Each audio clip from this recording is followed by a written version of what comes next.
I'm Dr. Jordin Wiggins, and this is the Pleasure Principles podcast.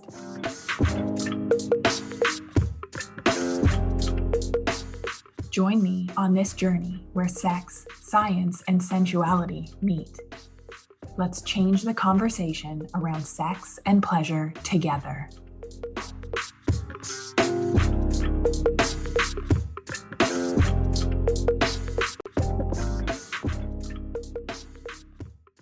Pleasure prescriptions.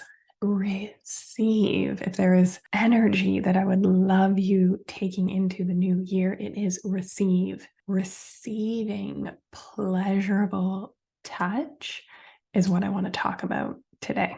So your partner comes up to you and grabs your ass or puts their arm around you, and you immediately just want to pull away, shrug them off. There's resentment. There's just a bunch going on. None of it is good. And there's a reason for this. When our nervous systems are dysregulated, when we are in sympathetic dysregulation, fight or flight, freeze, the pleasure centers in our brain. So when we think there's a threat, we think there's something we need to run from, the pleasure centers in our brain are off. If we think about this with biology, it's not like we need to run from a bear and also relax and look at the beautiful butterfly and have sex. You are running from the bear. Your nervous system thinks that you need to be saved or protected from something. So our dial for pleasure, Superwomen's dial for pleasure, is turned way down, or it is completely off.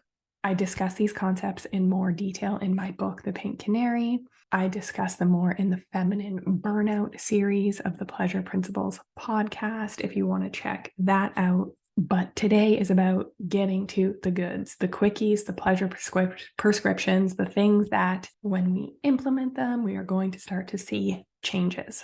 In order to get those pleasure centers in our brain firing, in order to turn up that pleasure dial, we need to be in parasympathetic, the ventral vagus state.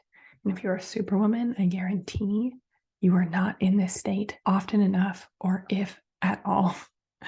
You're taking action. You are not good at being and receiving. Let's think about this. How do you take a compliment?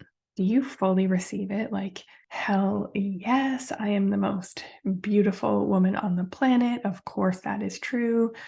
Or do we try and minimize, deflect, avoid? Do compliments feel uncomfortable? How do you receive gifts? It was just the holidays. Are you good at receiving? Do you find things wrong with the gifts people got you? Do you feel uncomfortable opening a present and the attention being on you? What about when somebody does something nice for you, an act of kindness, takes something off your plate without asking? How does that make you feel? Can you just receive something nice without needing to repay it? Or does it make you uncomfortable? Is it like a tit for tat? You're always keeping score. As superwomen, we are comfortable at giving or overgiving, at earning our love, at over-functioning for our loved ones, probably for our companies or careers as well. But we are not comfortable receiving love. Hell, our nervous systems are not even in the state for us to be able to do so. And I saw that with thousands of women in my women's health clinic for years and years and years, until I realized the problem was deeper. The problem was with issues like receiving. So 3 steps. I want you to go through a 3-step process for receiving more pleasure and connection. The first step is we're going to start with imagining pleasurable touch. So wherever you are, whatever you're doing, obviously if you're driving, play this and then come back and play it again when you can. But imagine yourself sitting somewhere peaceful. Maybe it's an empty, clean room. Maybe it's on the beach. Maybe you're sitting on the side of a riverbed and a man's with you. Maybe it's your man. Maybe it's a perfect imaginary man. And he leans towards you. He reaches out to caress your arm and your shoulder. He puts his hand on your heart. So, how are you feeling? What's coming up? A lot of you might feel very uncomfortable at the idea of this type of touch or someone loving you and receiving touch in this way. What if he was to put his hand between your legs and just leave it there? No expectation, just exchanging energy, feeling the pulse of each other. Oftentimes, even just imagining pleasurable touch from a man that loves you, fully sees you, is connected to you, makes Superwomen uncomfortable. So if we cannot even imagine it, how are we supposed to do it in real life or receive it in real life? Which brings me to step number 2. We are going to want to practice pleasurable self-touch. How do you like to be touched on all the different areas of your body? Have you tried hovering your hand over your arm or your foot? It doesn't even have to be a erogenous zone. Hover it over your thigh. Is that like kind of energetic touch? How far away? How close? What about light touch or deep touch that does like a little rough? It almost hurts. How does each area of your body like to be touched? And again, if we don't know these things for ourselves, how are we supposed to communicate them or receive them from a partner?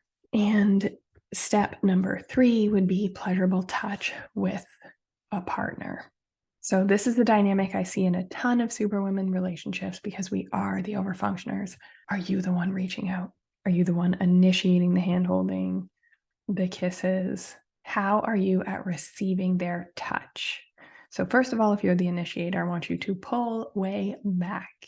Stop initiating. It's going to feel very uncomfortable, but we want to create the energetic space for our man, our partner to move towards us. So when we are touched by our partners, I want us to focus on receiving it.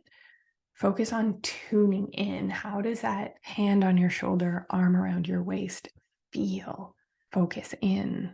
What's the sensations in your body? We can also practice this during sex. How does each touch and sensation feel for you? The focus is on you. The focus is on you receiving more and more pleasure, turning up that pleasure dial. I would love to know how these pleasure prescriptions are going. Feel free to send me a DM on Instagram.